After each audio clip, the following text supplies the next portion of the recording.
Hello नमस्कार, मैं मुकेश कुमार आपका अपने यूट्यूब चैनल मुकेश मैथ्स पे स्वागत करता हूँ। तो चलिए शुरू करते हैं आज की क्लास। और आज की क्लास का हमारा टॉपिक रहेगा, जैसा कि आपको स्क्रीन पे दिखाई दिया जा रहा है, आइसोसेल्स ट्रेपेजियम समद्विबाहु समलंब चतुर्भुज। तो चलिए शुरू करते हैं आज की क्लास। आज की क्लास का हमारा टॉपिक रहेगा आइसोसेल्स ट्रेपेजियम, जिसको हिंदी में क्या बोला जाएगा, समद्विबाहु समलंब चतुर्भुज। ठीक है, तो देखो इसमें क्या क्या कंडीशन होगी, इसका डायग्राम बना लेते हैं पहले। तो इसका डायग्राम बनेगा भाई कुछ ऐसा बनेगा इसका डायग्राम। ये हमारा क्या होगा, एक समलंब चतुर्भुज होगा। कौन सा, समद्विबाहु समलंब चतुर्भुज। ये हो गया ए बी सी और ये डी, और ये हो जाएगी इसकी हाइट। ठीक है, इसमें क्या होता है, ये वाली दोनों भुजाएं आपस में बराबर होती है और ये भुजाएं आपस में पैरेलल होती है। तो इसमें देखो ए बी पैरेलल होगी किसके, समांतर होगी सी डी के। पहली कंडीशन तो ये। दूसरी कंडीशन, अगर ये समद्विबाहु है तो कहने का मतलब ए डी बराबर होगा बी सी। ये दोनों भुजाएं आपस में क्या होगी, बराबर होगी। अब अगर ये बराबर है तो हम ये बोल सकते हैं कि एंगल ए बराबर एंगल ए, मतलब ये वाला कोण, और एंगल बी, ये भी क्या होंगे, आपस में बराबर होंगे। एंगल ए बराबर एंगल बी होगा और एंगल सी और एंगल डी भी आपस में क्या हो जाएंगे, बराबर। तो ये हो गया एंगल सी बराबर एंगल डी। ठीक है, इतनी सी बात आपको ध्यान रखनी है, इसमें कुछ भी अलग नहीं है, बस ये वाले दो पॉइंट अलग है, एक तो ये वाला पॉइंट और ये वाला दूसरा पॉइंट। ठीक है, बाकी वही पॉइंट है जो हमने ट्रेपेजियम की नॉर्मल क्लास में पढ़े थे। अब आगे हमने और क्या क्या पढ़ा था, आगे हमने पढ़ा था कि जब दो भुजाएं समांतर हो तो उनके जो बीच में कोण बनते हैं उनका योग कितना होता है, 180 डिग्री होता है। तो यहाँ से क्या हो जाएगा कि angle A plus angle D बराबर angle B plus angle C बराबर कितना आएगा, 180 डिग्री। ये हमने पिछली क्लास में भी पढ़ा था और इस क्लास में भी हमने पढ़ लिया। अब यहाँ से एक चीज़ देखो कि एंगल ए और एंगल बी बराबर है, तो इस ए की जगह मैं बी पुट कर दूँ। अरे भाई, ए की जगह बी पुट कर दूँ तो कोई दिक्कत है क्या, कोई दिक्कत नहीं है। तो यहाँ पे मैंने लिख दिया angle B plus angle D बराबर, अब देखो बी, यहाँ पे देखो सी और डी बराबर है, तो इस सी की जगह डी पुट कर दो। तो कोई किसी को तकलीफ़ है, कोई तकलीफ़ नहीं है। चलो, तो ये हो जाएगा angle B plus angle D बराबर 180 डिग्री। तो इसमें ये चीज़ अलग होती है। कौन सी चीज़ अलग होती है, देखो बी और डी, देखो ये रहा बी और ये रहा डी, और अगला क्या है, बी और डी। अच्छा, ये भी बी और डी आ गया क्या, ओ शिट। यहाँ पे देखो बी और डी हो गया। यहाँ पे एक काम करो, इस बी की जगह आप ए पुट करो। इस बी की जगह देखो ए और बी बराबर है, तो इस बी की जगह क्या पुट करो, ए पुट कर लो। तो यहाँ से आ जाएगा ए, और ये सी को सी रहने दो, तो ये हो जाएगा सी। ठीक है, अब देखो एंगल बी और डी, ये हो गया बी और ये हो गया डी। कहने का मतलब आमने सामने के जो कोण होते हैं उनका योग कितना होता है, 180 degree. Angle A plus angle C, तो एंगल ए और सी इनका योग भी कितना आ गया यहाँ से, 180 डिग्री। तो हम यहाँ से ये बोल सकते हैं कि जो अपोजिट एंगल्स का जो सम है, यहाँ पे आप लिख लो कि अपोजिट एंगल्स का सम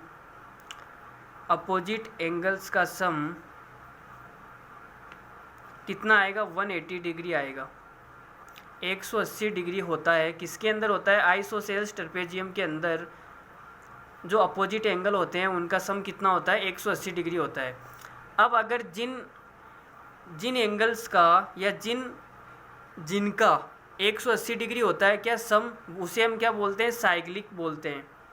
क्या बोलते हैं, साइक्लिक बोलते हैं। भाई किसी भी अगर दो एंगल, आमने सामने के दो एंगल या दो अपोजिट एंगल, अगर उनका योग 180 डिग्री हो जाए तो हम उन्हें बोलते हैं साइक्लिक क्वाड्रिलेटरल। क्या बोलते हैं, साइक्लिक क्वाड्रिलेटरल।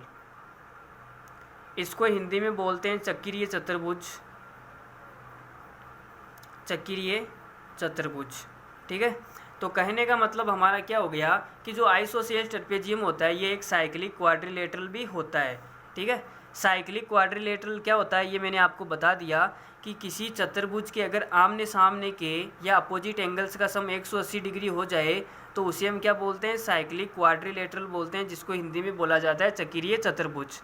ठीक है, अगर हम आगे जब हमारा टॉपिक आएगा तो हम साइक्लिक क्वाड्रिलेटरल भी पढ़ेंगे, वहाँ पर आप आराम से और पढ़ेंगे, ठीक है। इसके बारे में डिटेल से वहाँ जानेंगे। यहाँ बस आप इतना ध्यान रखो कि साइक्लिक क्वाड्रिलेटरल हम कहते किसे हैं। तो हमारा क्या पॉइंट हो गया कि जो आइसोसेल्स ट्रेपेजियम होता है वो साइक्लिक क्वाड्रिलेटरल भी होता है, ठीक है। अब आगे हम इसके डायगोनल्स की बात कर लेते हैं कि इसके डायगोनल्स में क्या हालचाल होते हैं, ठीक है। तो डायगोनल्स में देखो, चलो हम डायग्राम भी दोबारा बना लेते हैं। ये हमारा हो गया आइसोसेल्स ट्रेपेजियम, जिसके हमने ये दो डायगोनल खींच दिए, ये ओ पे कट करते हैं, ठीक है। अब ये ओ पे कट करते हैं तो इसमें क्या होता है, जो डायगोनल्स होते हैं उनकी लंबाई बराबर होती है। तो कहने का मतलब ए सी बराबर आ जाएगा बी डी के। डायगोनल्स की लंबाई क्या होती है, बराबर होती है। लेकिन बट ये एक दूसरे को बाइसेक्ट नहीं करते, बट डू नॉट बाइसेक्ट, एक दूसरे को क्या नहीं करते, समद्विभाजित नहीं करते। बाइसेक्ट का मतलब क्या होता है, समद्विभाजित, ठीक है। अब हमने पिछली क्लास में पढ़ा था, क्या पढ़ा था कि ओ के इस तरफ का जो गुणनफल है वो और ओ के इस तरफ का जो गुणनफल है वो क्या होता है, बराबर होता है। ये पिछली क्लास में हम पढ़ चुके हैं। तो यहाँ से हमारे पास में क्या आएगा कि ए ओ और ओ डी, ए और ओ डी बराबर होगा बी ओ और ओ सी। ये इनका गुणनफल क्या आएगा, आपस में बराबर आएगा। और इस पर हमने एक सवाल भी किया था, ठीक है। ये प्रॉपर्टी हम पिछली क्लास के अंदर पढ़ चुके हैं। यहाँ तक सबको क्लियर है। अब हम इसके एरिया की बात कर लेते हैं कि इसका एरिया क्या होता है। तो इसमें एरिया क्या आएगा, एरिया वही होता है जो हमने पिछली क्लास में पढ़ा था। हमने पिछली क्लास में एरिया क्या पढ़ा था कि 1/2 और समांतर भुजाओं का योग। तो समांतर भुजाएं कौन कौन सी है, A B plus C D, ये दोनों भुजाएं समांतर है। और गुणा के अंदर क्या आएगी, हाइट आएगी। इस चतुर्भुज की क्या आएगी, हाइट आएगी, ठीक है। अब आगे देखते हैं आगे और क्या क्या होता है। अब हम सम ऑफ स्क्वायर ऑफ डायगोनल्स की बात कर लेते हैं, जो हमने पिछली क्लास में भी पढ़ा था। यहाँ पर आप एक पॉइंट और ध्यान रखना कि जो ए ओ है ये बी ओ के बराबर होती है। देखो ये ए ओ मतलब ये वाली भुजा और ये वाली भुजा क्या होती है, बराबर होती है। तो यहाँ पे आप साइड में लिख लो ए ओ बराबर होती है ओ बी, और ये वाली भुजा और ये वाली भुजा भी बराबर होती है। तो ओ सी बराबर ओ डी। ये वाला पॉइंट भी आप कोष्टक के अंदर साइड में लिख लो, यहाँ पे छोटे से खोपचे के अंदर। अब हम बात करते हैं इसके स्क्वायर का, सम ऑफ स्क्वायर ऑफ डायगोनल्स, ठीक है। तो इसके डायगोनल कौन कौन से, देखो ए सी का स्क्वायर प्लस बी डी का स्क्वायर, ठीक है, बराबर क्या आता है, जो नॉन पैरेलल साइड होती है, जो पैरेलल नहीं होती, उनका स्क्वायर का सम। तो क्या क्या देखो, एक तो आएगी बी सी का स्क्वायर, ए डी का स्क्वायर प्लस बी सी का स्क्वायर, प्लस ट्वाइस ऑफ जो भुजाएं पैरेलल है उनका गुणनफल। ये हमने पिछली क्लास में पढ़ा था, ठीक है, ये होता है। अब यहाँ पे देखो, ये तो सबको याद है, लेकिन यहाँ से हम एक छोटा सा रूप निकालेंगे इसका। वो क्या होएगा, देखो ए सी और बी डी आपस में बराबर है। भाई ए सी और बी डी दोनों विकर्ण हैं, तो दोनों विकर्ण तो आपस में बराबर होते हैं ना। देखो यहाँ पे मैंने लिखा है ए सी बराबर बी डी, ठीक है। तो ए सी और दोनों बराबर है, तो मैं इसको लिख सकता हूँ ट्वाइस ऑफ ए सी का स्क्वायर। दोनों बराबर है तो मैंने जोड़ के लिख दिया, बराबर ये ए डी और बी सी क्या होती है, आइसोसेल्स ट्रेपेजियम के अंदर दोनों बराबर होती है। ए डी तो देखो ये वाली भुजा और बी सी ये वाली भुजा, ये दोनों भी क्या है, बराबर है, समद्विबाहु समलंब के अंदर बराबर है। तो इसे मैं लिख सकता हूँ ट्वाइस ऑफ ए डी का square plus twice of A B dot C D, ठीक है। अब दो कॉमन लेके आप कट कर देंगे तो यहाँ पे हमारे पास में फाइनल आंसर क्या आएगा, ए सी का स्क्वायर बराबर ए डी का square plus twice of, sorry twice तो कट गया ना, ए बी आएगा, A B dot C D, क्या आएगा, A B dot C D. तो ये हमारे पास में एक छोटा सा इसका रूप आ गया। इसको आप चाहे तो याद रख सकते हैं, अगर आपको याद नहीं रखना तो आप ये वाला तो आपको याद है ही, यहाँ से आप इसको निकाल भी सकते हैं, ठीक है। तो चलो आगे बढ़ते हैं और आगे एक छोटा सा सवाल से शुरुआत करते हैं। देखो इस सवाल को बड़े ध्यान से समझना, क्योंकि बाकी का जो भी सवाल है या बाकी की जो भी क्लास है सारी की सारी इस सवाल के ऊपर डिपेंड है, ठीक है। तो इस सवाल को बड़े ध्यान से समझना और मैं बड़े ध्यान से समझाऊंगा, ठीक है। तो चलो देखते हैं, सवाल बोल रहा है कि A B C D as an isosceles trapezium एक समद्विबाहु समलंब है जिसका जो विकर्ण है बी डी वो 15 सेंटीमीटर है और हाइट जो है 9 सेंटीमीटर है। इट्स एरिया ज्ञात करना है, इसका एरिया आपको निकालना है। तो इसका एरिया हम बड़े खूबसूरत तरीके से निकालेंगे। देखो कैसे निकालेंगे, देखो पहले तुम इसका चित्र बनाते हैं। देखो ये हमारे पास में हो गया एक, क्या हो गया भाई, ये हो गया A B C और D। अगर हम इसको यहाँ से मिला दें तो ये हमारे पास में क्या हो जाएगी, हाइट हो जाएगी h, इसको आप m नाम दे दो। अगर मैं इसको यहाँ से मिलाऊंगा तो ये भी क्या हो जाएगी, हाइट हो जाएगी h, और ये वाला हो गया हमारा n पॉइंट। ठीक है, और हमने पीछे पढ़ा था कि ये वाला कोण और ये वाला कोण क्या होता है, बराबर होता है। अगर ये एल्फा है तो ये वाला कोण भी कितना हो जाएगा, एल्फा हो जाएगा। ठीक है, अब मैं यहाँ से क्या बोल सकता हूँ कि जो DM है, DM बराबर CN बराबर क्या हो जाएगी, हाइट, जो कि दोनों के अंदर क्या है, समान है। इस वाले त्रिभुज और इस वाले त्रिभुज की हाइट क्या है, समान है। H दोनों की हाइट समान है। अगर अब इनकी हाइट समान है तो यहाँ से आप एक चीज़ देखो, अगर मैं इसमें tan एल्फ़ा लगाऊंगा तो tan एल्फ़ा कितना आएगा, tan एल्फ़ा आएगा, इस वाले त्रिभुज में tan एल्फ़ा आएगा। tan एल्फ़ा बराबर होता है लंब बटे आधार। लंब कितना है, h बटे आधार कितना है, AM, आधार है AM। ठीक है, बराबर आएगा। अब अगर इसमें tan एल्फ़ा लगाए तो कितना आएगा, h बटे, ये आएगा h बटे BN।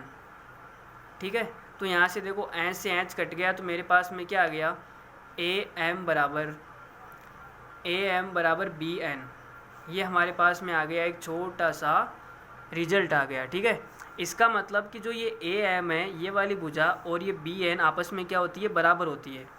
इतनी बात समझ में आ गई, और हमने यहाँ पे प्रूफ भी कर दिया कि इसको बराबर कैसे होती है। ठीक है, अब अगर ये बराबर होती है तो इस वाले त्रिभुज की हाइट तो h है और इसका आधार क्या है, AM। इस वाले त्रिभुज की हाइट भी h है और इसका आधार क्या है, BN। तो इसकी हाइट भी समान है और इनका आधार भी क्या है, समान है। तो एरिया क्या होता है, एरिया होता है 1/2 इंटू बेस इंटू हाइट। यही तो होता है एरिया, 1/2 इंटू आधार इंटू ऊंचाई। तो आधार भी समान है, ऊंचाई भी समान है, तो इन दोनों का एरिया क्या हो जाएगा, बराबर हो जाएगा। तो यहाँ से मैं लिख सकता हूँ कि त्रिभुज AMD व त्रिभुज NBC, इन दोनों का एरिया क्या होगा, समान होगा। एरिया होगा समान, एरिया भाई इन दोनों त्रिभुजों का इक्वल होगा। ये बात हमने यहाँ से निकाल दी। ठीक है, अब अगर एरिया बराबर है तो आप देखो अब आगे हम क्या करने वाले हैं। आगे हम एक दूसरा डायग्राम बना रहे हैं आपके समझाने के लिए। ये हमारा हो गया एक दूसरा समलंब चतुर्भुज ABC और D। ठीक है, और ये हो गई इसकी हाइट और ये हो गई हाइट, दोनों हाइट हो गई। अब अगर मैं इस वाले त्रिभुज को कट करके यहाँ पे अगर लगा दूँ, इस वाले त्रिभुज को कट करके मैं यहाँ पे चिपका दूँ तो इसके एरिया पे कोई फ़र्क थोड़ी पड़ेगा भाई मैंने यहाँ से इस त्रिभुज को कट किया, जितना एरिया इस त्रिभुज का था उतना एरिया मैंने यहाँ चिपा दिया, यहाँ चिपका दिया। तो इस समलंब चतुर्भुज है, इसके एरिया पे कोई फ़र्क पड़ेगा क्या, नहीं पड़ेगा। ठीक है, तो यहाँ से इसको कट करके मैंने यहाँ चिपका दिया। अब यहाँ चिपकाने से फ़ायदा क्या हुआ, वो फ़ायदा देखो क्या हुआ। पहले तो हम इसकी डायमेंशन देख लेते हैं क्या क्या सवाल में दिया है। सवाल में दिया है BD बराबर 15। तो सवाल में देखो ये डायगोनल दिया हुआ है यहाँ से यहाँ तक 15 सेंटीमीटर। ठीक है, और इसकी हाइट दे रखी है 9 सेंटीमीटर, ये वाली हाइट है 9 सेंटीमीटर। ठीक है, और इसका एरिया हमें निकालना है। तो भाई अब यहाँ से मैंने इसको ट्रांसफॉर्म करके ऐसे बना दिया। इसका ट्रांसफॉर्म करके मैंने कैसे बना दिया, इसका ट्रांसफॉर्म हमने किया और ये बन गया ऐसे। इसको उठा के हमने यहाँ चिपका दिया। ठीक है, ये हाइट कितनी दे रखी है 9, और ये जो डायगोनल है ये दे रखा है 15। देखो भाई यहाँ पे डायगोनल कितना था, यहाँ से यहाँ तक 15। इसमें भी देखो डायगोनल यहाँ से यहाँ तक 15 है। तो डायगोनल पे कोई फ़र्क पड़ा क्या, डायगोनल पे कोई भी फ़र्क नहीं पड़ा। ठीक है, हमने इसको उठा के यहाँ पे चिपका दिया तो ऐसे देखो ये रहा। ठीक है, अब मुझे ये बताओ कि ये वाला कोण 90 डिग्री है। भाई ये हाइट है तो 90 डिग्री बनेगा। अगर ये 90 डिग्री है तो हम इसमें पाइथागोरस प्रमेय लगा सकते हैं और इस वाली भुजा का मान आराम से निकाल सकते हैं। ठीक है, तो पाइथागोरस प्रमेय लगाएंगे तो हमारे पास में क्या आएगा, देखो पाइथागोरस प्रमेय लगा दो भाई, तो 15 का स्क्वायर हो जाएगा 225 बराबर लंब का स्क्वायर हो जाएगा 9 का स्क्वायर 81 प्लस आधार का स्क्वायर हमें निकालना है। तो 225 में से आप 81 को माइनस करो, ये आएगा आधार का स्क्वायर। तो भाई घटाओ कितना आएगा, देखो मेरी भी कैलकुलेशन थोड़ी कमज़ोर सी है, तो मैं इसे घटा के देख लेता हूँ। 5 में से 1 गया तो 4, और 12 में से 8 गए तो 4, और ये 144, ठीक है। तो यहाँ से a का मान कितना आ जाएगा, 144 का अंडर रूट होता है बाई 12, तो a का मान हमारे पास में आ गया 12, तो ये वाली भुजा हो गई 12, ठीक है। अब आप ध्यान से देखोगे तो ये एक आयत बन गया, देखो ये वाला क्या बन गया, एक आयत बन गया, एक रेक्टेंगल हमारे पास में बन गया। और रेक्टेंगल का जो एरिया होता है वो क्या होता है, लंबाई इंटू चौड़ाई। तो इसका एरिया कितना आ जाएगा, 12 इंटू 9 मतलब 108। तो यहाँ से इसका एरिया आएगा लंबाई इंटू चौड़ाई बराबर 108, और यही सवाल का क्या आंसर है, ठीक है। 108 सबका आ गया, चलो अच्छी बात है, आ गया तो ठीक है। चलो हम एक सवाल और लेते हैं, उसको देखना आप, वो भी काफ़ी अच्छा सवाल है।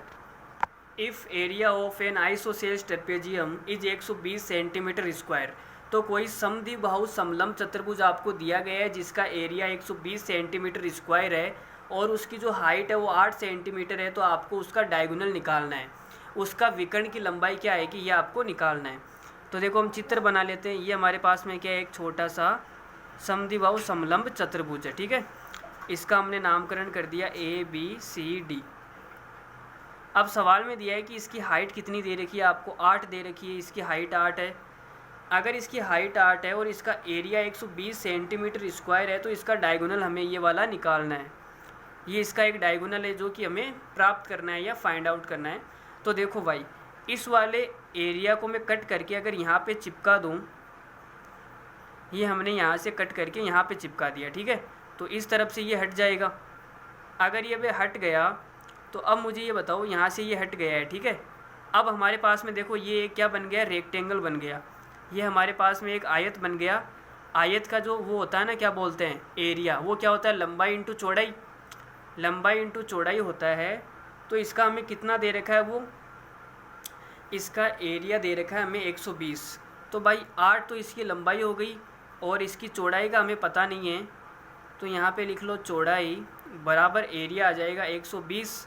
तो हमारे पास में चौड़ाई कितनी आ जाएगी, चौड़ाई आ जाएगी 120/8 और ये आएगा 15।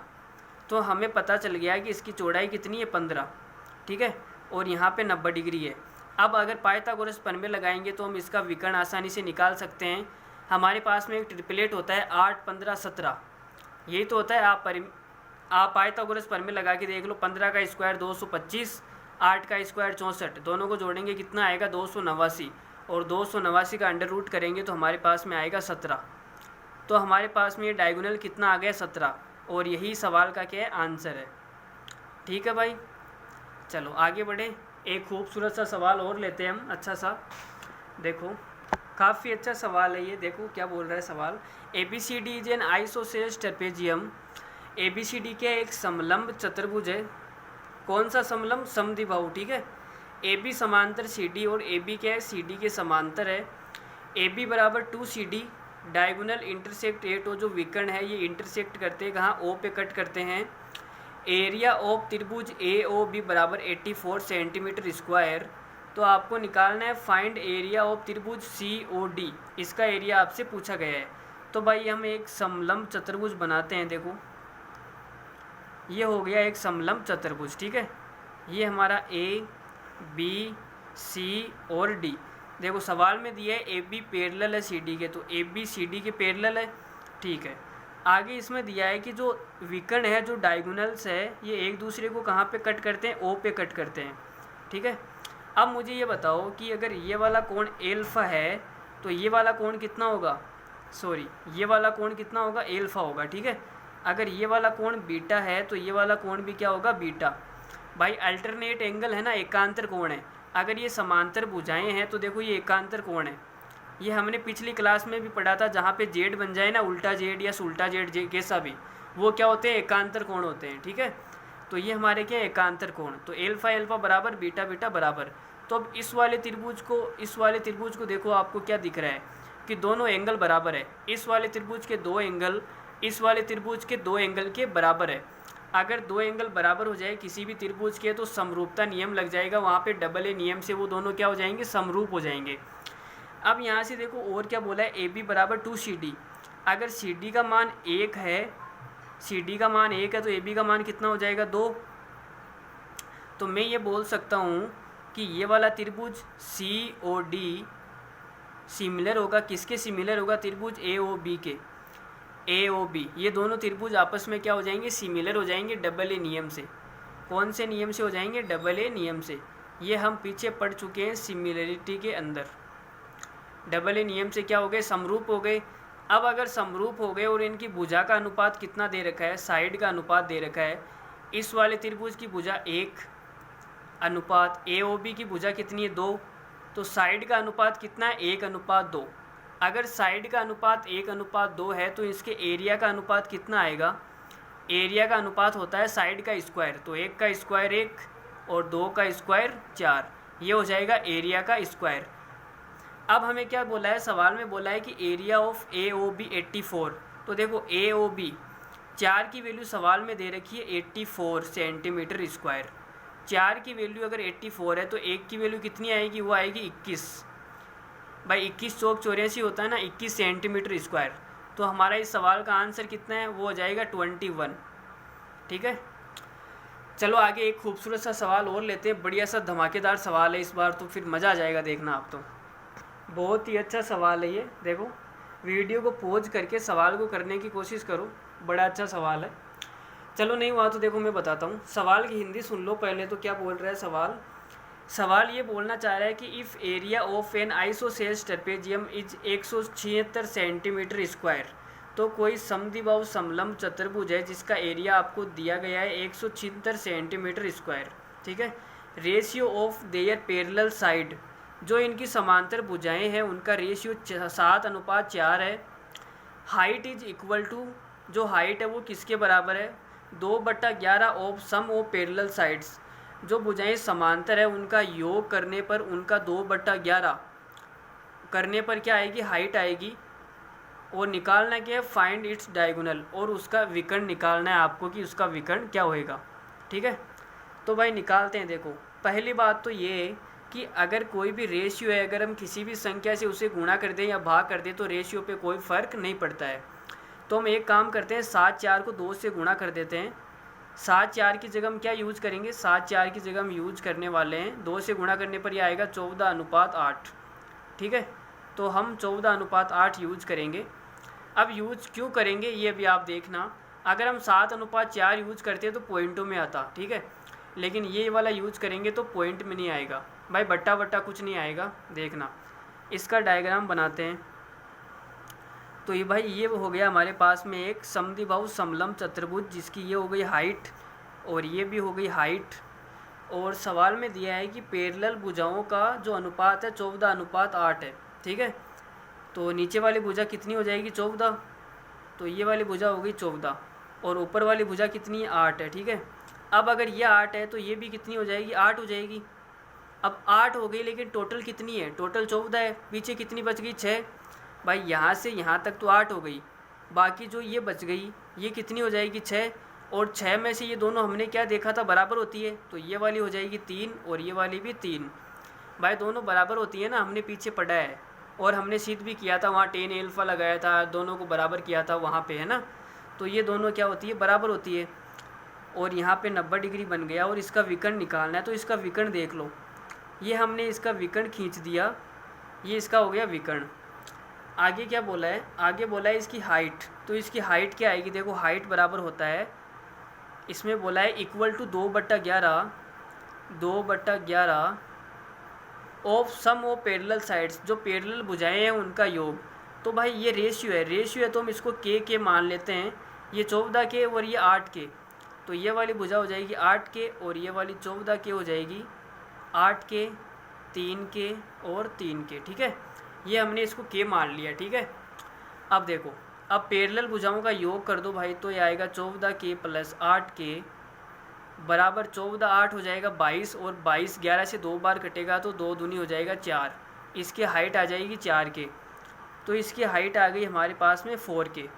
ठीक है, अब अगर इसकी हाइट 4 के आ गई और हमें इसका डायगोनल निकालना है तो देखो कुछ नहीं करना है, बिल्कुल आसान सा सवाल है। तो मुझे ये बताओ कि यहाँ से यहाँ तक ये भुजा कितनी है, 8 के। 8 के में ये जुड़ जाएगा 3 के, तो पूरी भुजा यहाँ से यहाँ तक कितनी हो जाएगी, यहाँ से यहाँ तक ये भुजा कंप्लीट कितनी हो जाएगी, ये हो जाएगी 11 के। 8 3 कितना होता है 11 के, ठीक है। तो इस त्रिभुज के अंदर हम पाइथागोरस प्रमेय लगा सकते हैं। इस वाले त्रिभुज के अंदर पाइथागोरस प्रमेय लगाएंगे तो हमारे पास में ये कर्ण का स्क्वायर क्या आएगा, कर्ण का स्क्वायर बोले तो इसका क्या हो जाएगा विकर्ण। तो हमारे पास में कर्ण का स्क्वायर आएगा, आधार का स्क्वायर मतलब 4k का square 16k square plus 11k का स्क्वायर हो जाएगा 121k का स्क्वायर। तो 16 और 121 को जोड़ने पर आएगा 137k स्क्वायर, ठीक है।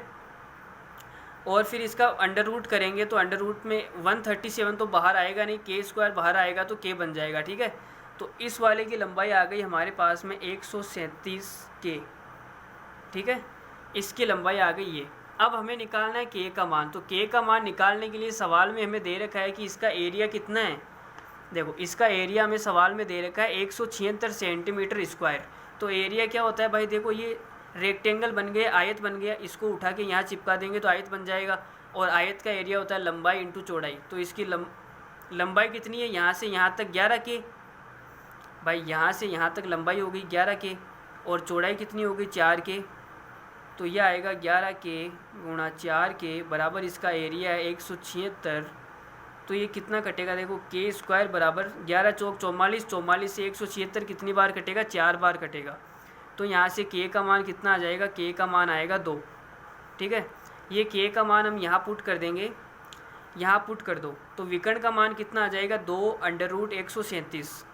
तो यहाँ से विकर्ण का मान आएगा 2√137 और यही हमारा क्या है आंसर है, ठीक है। अरे भाई ये सवाल अच्छा था या नहीं था, कमेंट करके फटाफट कमेंट करके बताओ ये सवाल आपको कैसा लगा, अच्छा लगा या नहीं लगा।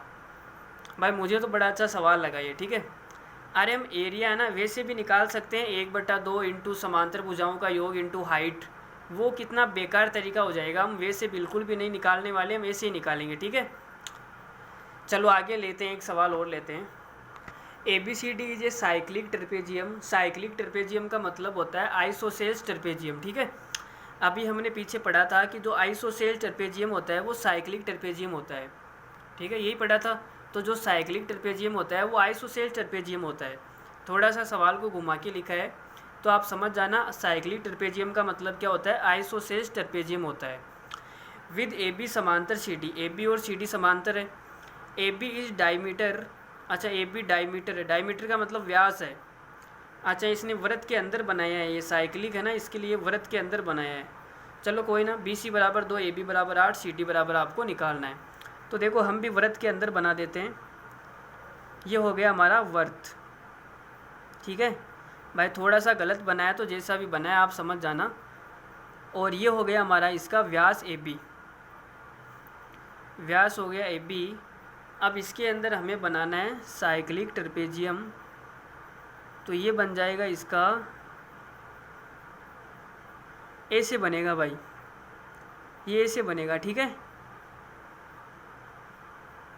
अरे भाई सबको समझ में आ रहा है या नहीं आ रहा, आ रहा है तो यार बढ़िया सा कमेंट कर दिया करो यार, क्या है आपके मतलब।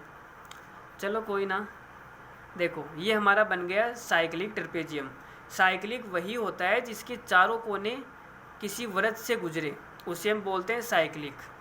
साइक्लिक का हम टॉपिक पढ़ेंगे तो वहाँ से अच्छे से समझेंगे। चलो देखो आगे क्या क्या बोला है। AB समांतर है CD के, इसको नाम दे दो CD, ये हो गई हमारी CD, ठीक है।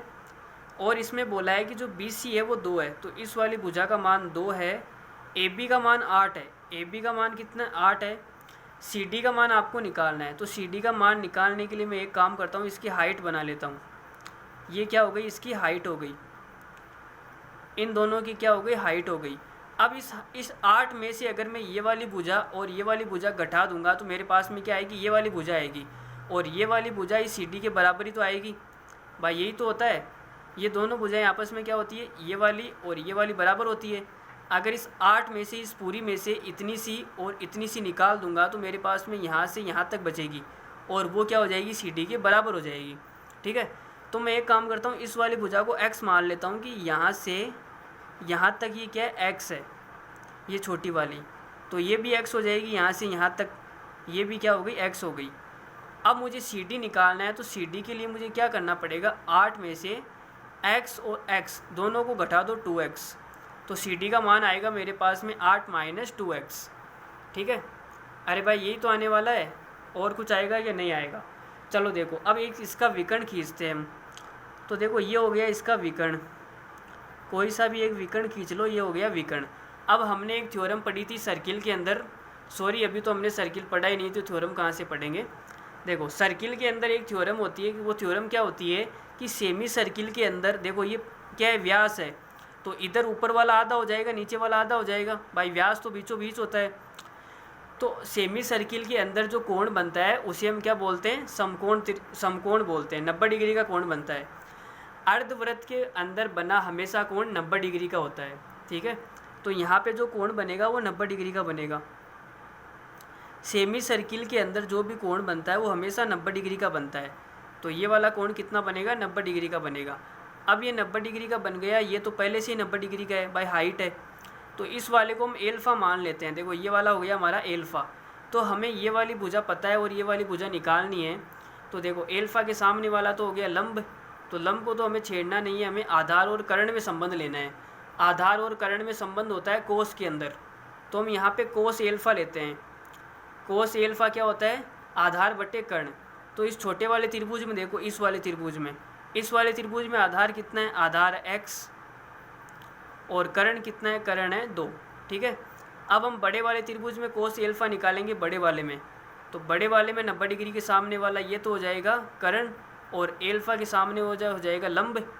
लंब को हमें लेना नहीं है, हमें लेना है आधार को, तो आधार 2/8 आएगा, तो यह आएगा 2/8। तो बड़े वाले त्रिभुज में हमने कोस एल्फ़ा निकाला तो कितना आया, 2/8। यहाँ से x का मान कितना आएगा, x का मान आएगा 4/8। 4/8 का मतलब होता है 1/2। ठीक है, तो x का मान मिल गया हमें 1/2। अब ये 1/2 यहाँ पे पुट कर दो, तो हमारे पास में सी डी का मान कितना आएगा, 8 माइनस 2 गुणा 1/2। 2 से 2 कट गया तो आएगा 8 माइनस 1 बराबर 7, और 7 हमारा क्या इस सवाल का आंसर है। ठीक है भाई, सी डी का मान कितना आएगा, 7 आएगा। भाई आराम से देख लो, अगर स्क्रीन पे नहीं दिखाई दे रहा है तो आराम से आप देख सकते हैं। 8 माइनस 1 कितना हो गया, 7 हो गया। ठीक है, चलो अब एक सवाल और करते हैं खूबसूरत सा, फिर उसके बाद में आज की क्लास को हम यहीं ख़त्म करेंगे। काफ़ी लेट नाइट हो चुकी है, मुझे भी भाई सोना है। ठीक है, आप तो सो रहे होंगे इस वक्त और मैं वीडियो बना रहा हूँ। चलो कोई ना, सब अपनी अपनी मेहनत करते हैं। देखो, there is a cyclic trapezium. Cyclic trapezium का मतलब होता है आइसोसेल्स ट्रेपेजियम, जिसको हिंदी में बोलते हैं समद्विबाहु समलंब चतुर्भुज। आगे इसने क्या बोला, it has a mid point segment. इसका जो मिड पॉइंट सेगमेंट है उसकी लंबाई दे रखी है 13 centimetre. By mid point segment हमने पिछली क्लास में पढ़ा था, क्या होता है, इट्स एरिया बराबर 52 सेंटीमीटर स्क्वायर। एरिया आपको दिया गया है 52। वन बेस इस 10 सेंटीमीटर, एक बेस है जो आपको 10 सेंटीमीटर दे रखी है। और फाइंड इट्स पेरीमीटर। पेरीमीटर का मतलब होता है परिमाप, इसका परिमाप आपको निकालना है। तो देखो ये हमारा हो गया एक छोटा सा डायग्राम, जिससे आपको अच्छा समझ में आएगा। ये हो गया A, B, C और ये D, और इसका जो मिड पॉइंट सेगमेंट होता है, ये मिड पॉइंट सेगमेंट क्या होता है, ये हो गया हमारा E और ये F। ठीक है, तो मिड पॉइंट सेगमेंट में हमने क्या पढ़ा था, ये हमने कल की क्लास में पढ़ा था कि EF बराबर क्या होता है, 1/2 पैरेलल साइड का क्या होता है, योग होता है। तो ये आएगा AB प्लस CD। ये हमारा क्या होता है, मिड पॉइंट सेगमेंट होता है। आगे सवाल में बोला है कि क्या बोला है, मिड पॉइंट सेगमेंट 13। अच्छा, EF का मान 13 है, इस EF का मान कितना है, 13 है। ठीक है, बराबर आएगा 1/2 AB प्लस CD। तो एक बेस तो आपको दे रखा है 10 प्लस CD का मान पता नहीं है। अब हमें पता नहीं है कि ये 10 कौन सा है, इस AB का मान 10 है या CD का मान 10, हमें ये नहीं पता। सवाल में इतना बोला है कि वन बेस, कोई एक आधार है वो 10 सेंटीमीटर दिया हुआ है। जो भाई सबसे लंबा आएगा वो तो हो जाएगा AB, जो छोटा आएगा वो हो जाएगा CD। इतना सा है तो निकाल लेते हैं। देखो 10 प्लस इस CD को मान लो आप CD रहने दो। ठीक है, तो इसको इधर गुणा करेंगे, आएगा 26 प्लस 10 प्लस CD। तो यहाँ से CD का मान कितना आएगा, ये आएगा 26 माइनस 10 मतलब 16। तो भाई CD का मान तो 16 हो नहीं सकता। इसका मतलब कि मैं ये बोल सकता हूँ कि मेरे पास में AB का मान कितना है, 16 है, और सी डी का मान सवाल में कितना दिया हुआ है 10, सी डी का मान आ गया 10। ठीक है, ये हमने निकाल लिया मिड पॉइंट सेगमेंट से ए बी का मान निकाल लिया। अब हम आगे क्या करने वाले, आगे हमें इसका परिमाप निकालना है। तो परिमाप के लिए हमें चारों भुजाएं पता होनी चाहिए। ए बी का मान हमें पता है 16, सी डी का मान पता है 10, इसका मान और इसका मान पता नहीं है। अगर इस एक का मान भी पता चल गया तो हमें पता है ये वाली भुजा तो बराबर होती है, तो हमारा काम हो जाएगा। तो भाई पता करने के लिए देखो क्या करते हैं, यहाँ से हम एक वो खींच लेते हैं, क्या बोलते हैं, इसकी हाइट बना लेते हैं। ये हो गया 90 डिग्री। इधर भी हम इसकी हाइट बना लेते हैं, तो ये हो गया 90 डिग्री। ये इसकी हो गई हाइट। हाइट के बारे में कुछ बोला है क्या? हाइट के बारे में कुछ भी नहीं बोला। चलो कोई ना। देखो अब यहाँ से यहाँ तक अगर 10 है तो यहाँ से यहाँ तक कितनी हो जाएगी? 10 हो जाएगी। पीछे कितनी बच गई? 6 बच गई। 6 बच गई तो ये वाली भुजा 3 और ये वाली भुजा भी 3 हो जाएगी। ठीक है, यहाँ तक किसी को कोई तकलीफ़ है? कोई तकलीफ़ नहीं है। चलो भाई कोई तकलीफ़ नहीं है तो अच्छी बात है। अब देखो, अब हमें इसकी हाइट चाहिए। अगर मुझे ये हाइट मिल गई तो मैं पाइथागोरस प्रमेय से ये वाली भुजा आराम से निकाल सकता हूँ। बेस तो हमारा आ गया 3, ये हाइट हमें मिल गई तो हमारा काम बन जाएगा। तो एक सवाल में देखो आपको इसका एरिया दिया हुआ है, और एरिया क्या होता है, अगर इस वाले को उठा के मैं यहाँ पे चिपका दूँ तो ये बन जाएगा रेक्टेंगल, एक आयत बन जाएगा। उसका आयत का एरिया क्या होता है? लंबाई इंटू चौड़ाई। तो भाई देखो ये वाली भुजा यहाँ से यहाँ तक कितनी हो जाएगी?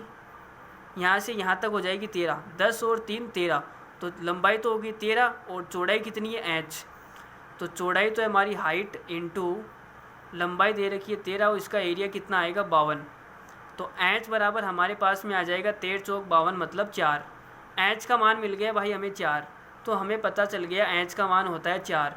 तो पाइथागोरस प्रमेय लगाएंगे, ये वाली भुजा 3 है, ये वाली 4 है, तो ये कितनी आ जाएगी टोटल? ये वाली भुजा आ जाएगी 5। जो ये AD है ये आ जाएगी 5, और इधर भी ये वाली भुजा भी कितनी हो जाएगी? 5। अब हमें इसका क्या निकालना है? परिमाप निकालना है। तो भाई परिमाप क्या होता है? जो बाहरी भुजाएं होती है उनका योगफल होता है परिमाप। तो देखो 5 और 5 10, 10 से 10 20, 20 और 16 कितना हो गया? 36। तो इसका परिमाप आ गया 36, और यही क्या इस सवाल का आंसर है। ठीक है भाई, आराम से देख लो, जिसको नहीं दिखाई दे रहा है वो आराम से देख सकता है। इसका आंसर हमारा क्या आ गया? 36 सेंटीमीटर। ठीक है। अरे भाई आइसोसेल्स ट्रेपेजियम आपको समझ में आया या नहीं आया कमेंट करके ज़रूर बताना। और अगर आपको मज़ा आ रहा है, पढ़ने में अच्छा लग रहा है, अच्छी फीलिंग आ रही है, तो आप अच्छे से शेयर कीजिए, सब्सक्राइब कीजिए, कमेंट कीजिए, हमारा भी मोटिवेशन बढ़ाइए ताकि हम भी और आपके लिए तत्पर रहे मेहनत करने में।